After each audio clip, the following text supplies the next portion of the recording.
शिव स्वरूपर तात्पर्य देवदेव महादेवंकर रूप गुण आभूषण सबुकिछि समस्त देवदेवी ठारू भिन्न। मथारे जटा गलारे सर्प अंगरे व्याघ्र चर्म आपाद मस्तक भस्म लेपित से नीलकंठ से त्रिनेत्र तांकर मुख्य अस्त्र त्रिशूल। नटराज बेशरे नृत्यरत थिबा समय डंबरू वादन करती। सबु सत्वे तांकर आभूषण तात्पर्यपूर्ण।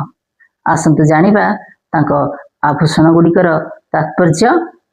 प्रथम जटा महादेवंकर मस्तकर जटा मन शरीर और आत्मार मिलन को बुझाए। ए तीन तत्व एकीभूत हेले व्यक्ति मध्य द्वंद्व रहे नहीं।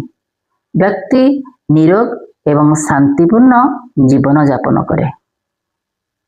तृतीय नेत्र महादेव होउछंती त्रिकालदर्शी।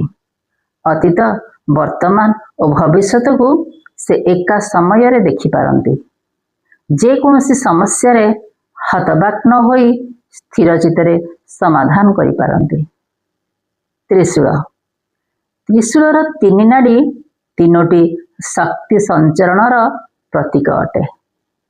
ए तीन नाड़ी हेले इड़ा पिंगला और सूक्ष्ममा।